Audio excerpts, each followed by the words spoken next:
Breslev Boost avec Francky Perez.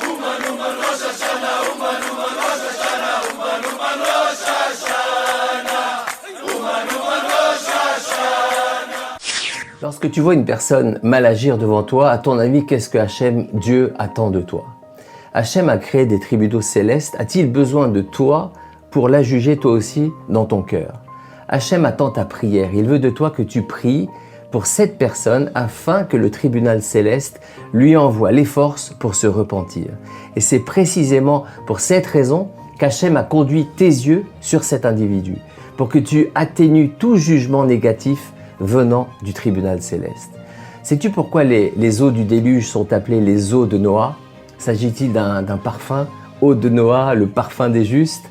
Tout simplement, Hachem attendait de Noah qu'il l'implore d'avoir pitié des hommes et de ne pas envoyer le déluge sur terre. Seulement Noah n'a pas essayé de convaincre Hachem de revenir sur sa décision, à l'inverse d'Abraham à l'égard des habitants de Sodome et Gomorrhe.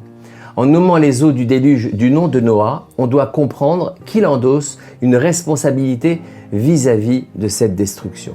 Alors, pourquoi le tribunal céleste aurait-il besoin des hommes? Tout simplement parce que s'il y a une chose que le tribunal céleste peine à faire, c'est bien de demander miséricorde pour une personne. Pourquoi? Parce que le tribunal céleste est parfait et tout le mal réalisé par une personne est inscrit devant lui. Comment pourrait-on gracier un individu lorsque tous ses méfaits sont étalés devant un tribunal parfait?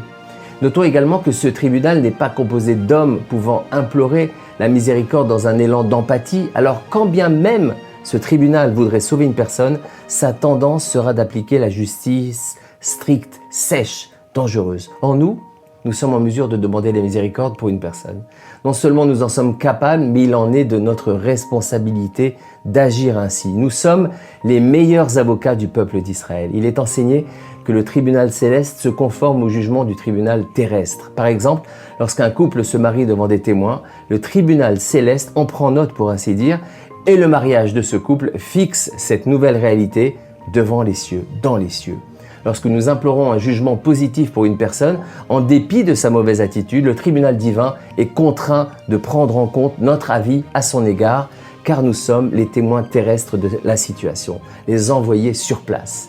Dans l'éventualité où le tribunal fixerait qu'un juif mérite un mauvais décret, juger une personne sous le regard du digne, de la rigueur, revient à confirmer le jugement céleste et à sceller sur elle une sentence fatidique. En revanche, faire tout ce qui est en son pouvoir pour demander miséricorde pour cette même personne reviendrait à la sauver d'un mauvais décret. Prenons garde, chaque membre du peuple juif dépend de l'autre. Il est donc dans l'intérêt de notre peuple que chaque juif soit défendu par ses pairs. Shabbat Shalom les amis.